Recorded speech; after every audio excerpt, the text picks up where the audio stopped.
What's good, y'all? Welcome to an episode of Buzz Boys. I know it's been a freaking minute. Um, I apologize for the hiatus, man. I've actually recorded like 2 or 3 videos. One about Michael Jordan selling the team, another one about us, the Panthers signing. Dang, my mind is going blank. Adam Thielen, and bro, I just didn't have time to edit either one of those and get them out. But I recorded both of them when it happened. It just, I don't know, man. It's just been hectic. Dreamville is partnering with my shoe store, so that's coming, and I've just been trying to get ready for that, and it's been a lot. But I promised I was gonna do a video day. Like I was gonna do a video day, and I actually got a chance to watch this game from the first quarter to the fourth quarter. So I was happy to get a chance to sit down and watch a game. But this happened to be the game where the whole fucking roster gets hurt in one game. Bro, I don't think I've ever seen a Hornets game where more injuries have happened. Like, bruh, Terry Rozier, Dennis Smith Jr., Kelly Oubre all leave with injuries. The bench was literally empty. Like, there's nobody on the bench. Like, I'm watching the game. The only person sitting on the bench is Kai Jones. Like, what the fuck? Bro, it was crazy. But I still got to give props to the Hornets because, don't get fooled by the final score. The game was competitive, like, for basically three and a half quarters, 3 quarters of change, and then eventually just you're going to run out of gas when you got 6, 7 available guys. So it ended up being what it was, but I still got to give props to the team for how they fought, man, because, I mean, easily could have been a blowout the entire time. Sorry. Once the first few injuries happened, it easily could have just got out of hand. But I was happy to see the young guys fight. One thing, even though he wasn't efficient, PJ Washington was very aggressive, which I applaud and I like to see because he recognized the situation. Okay, this guy's out, this guy's out, this guy's out. Somebody has to step up and want to be the guy. And I feel like a lot of times in NBA, it's about, do you want to? Do you have that dog in you to say, I'm going to get us here? And even though it wasn't really working, he tried. PJ started being very aggressive, more aggressive than we've seen in a minute, even though he's been playing good basketball lately. Gordon wasn't, too aggressive. He had an all right game, but PJ, like, he was aggressive. He was hunting for shots. Excuse me, man. I'm sorry. I'm tired, bro. In that late game, man. It's 11:18 right now. But yeah, man. I applaud PJ for what I saw. I applaud JT Thor. He played a good game. Kai Jones, man. All the young guys, man. I applaud them for stepping up. Sivi Mykhailiuk was the player of the game tonight. So that just kind of shows you what type of game it was for somebody who wasn't even on the roster that long ago to be your player of the game. But I got to give props to him too, though, because he's somebody who didn't play a lot of basketball this season, got a lot of DNPs this year. And since he came to the Hornets, he's damn near a 50% three-point shooter since joining the team. I know Eric Collins says he was like 11 for 23 or about 11 for 23 since joining the team. And then he made his next three, which made him 12 for 24 since joining the Hornets.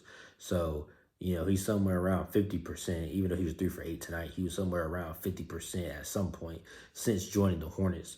And that's impressive, man. And I think that's really a main reason why a few games ago we saw him getting minutes over Bryce McGowan, just because he can stretch the floor and he can knock down these shots. And the Hornets are like a bottom 5 team in catch and shoot percentage. So we need guys who can spot up and shoot the ball. So hey, props to him. I mean, he had 15 points tonight. Somebody had to score.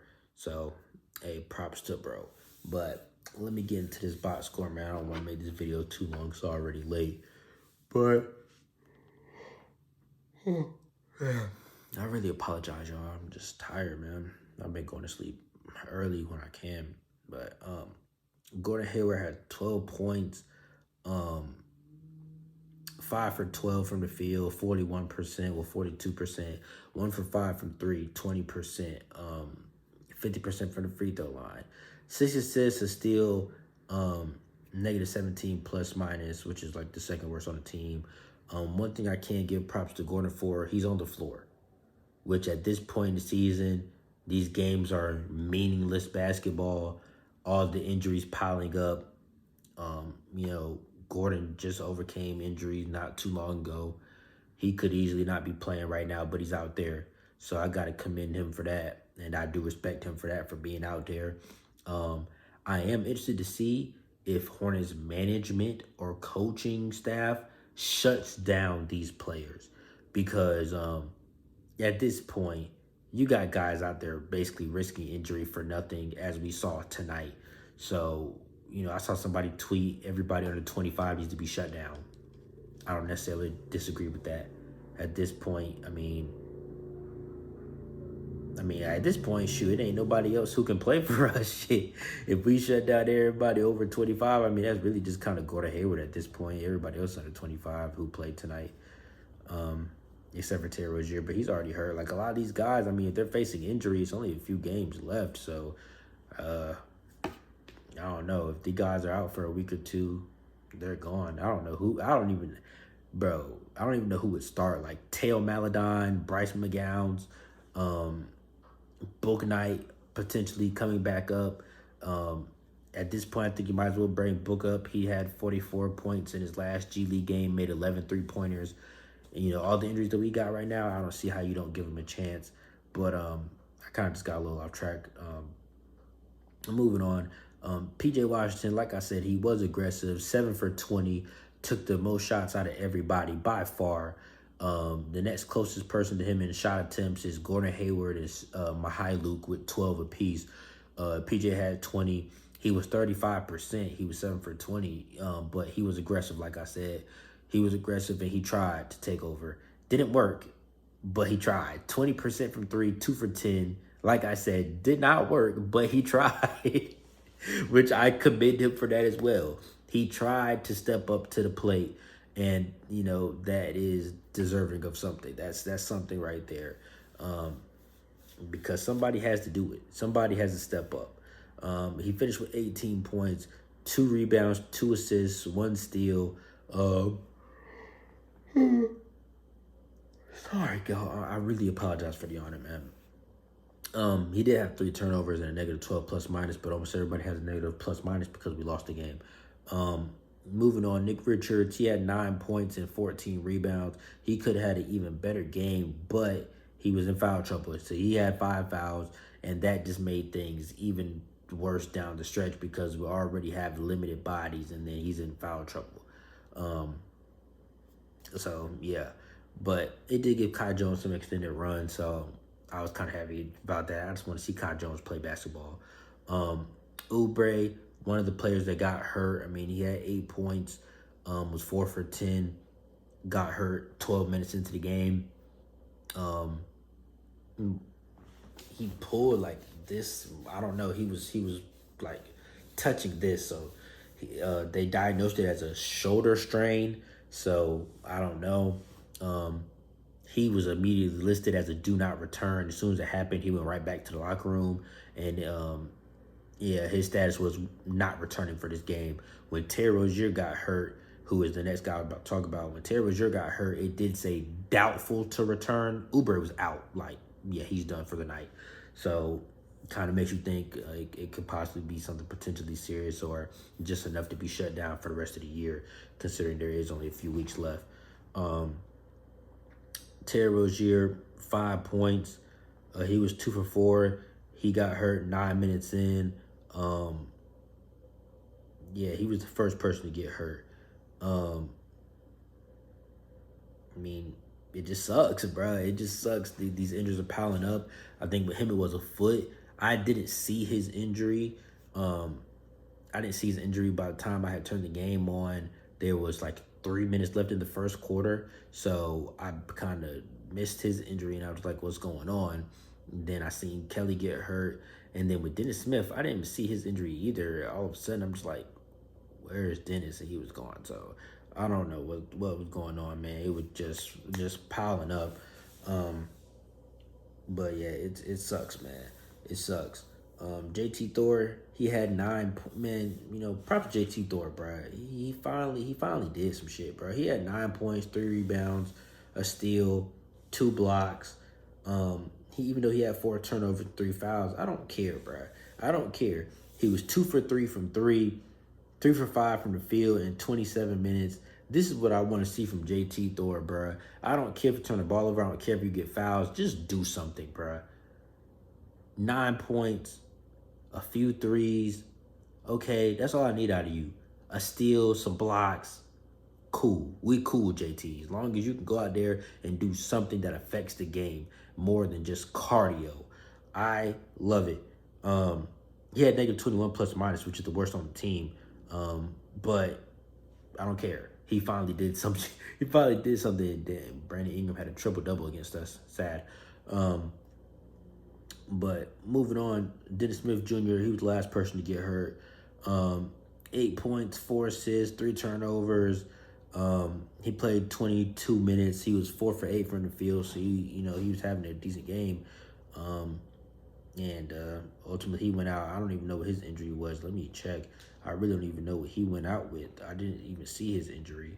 I just saw he wasn't going to return. It's like, when did he get hurt? Missed it. Let's see his injury. Dennis Smith Jr. was not feeling well. We're not returned to tonight's game, so I don't know if he just had some type of illness and couldn't come back into the game. Fucking sucks, bro. Kai Jones, 4 points, 1 block, 4 rebounds, nothing crazy. 2 for 3 from the field in 20 minutes. But Kai, at this point of his career, if he's not dunking the ball or just getting a very close shot at the basket, he's not attempting a shot, which in a way I understand. I do like it because, something that people got on him so much for in summer league, kind of sometimes me included, and even the preseason, just shooting threes. He was just jacking threes, and it's like, bro, you don't got to jack threes to show that you've been working on your threes or anything like that. Just do what you're good at until you can get a strong foothold in the NBA, and then you can try to expand your game. But first, just get into the rotation. Just dunk and block. That's all you got to do. And he's been doing that, and hopefully he can stay in the rotation. And with the extension of Nick Richards, hopefully it doesn't affect Kai too much, and he can keep getting reps. Moving on, when Mark Williams comes back. On to Bryce McGowan's. He had 8 points, 6 assists tonight. Bryce is one of my favorite young players on this team, if not the favorite on this team. He's had some slumps the last few games, or at least the last few games that I got a chance to watch. I haven't had a chance to watch the last few games. I mean, by the time I get home, it's the fourth quarter, or, and I've just basically missed the game. But I got to watch this game, and I just like Bryce's game, man. He understands.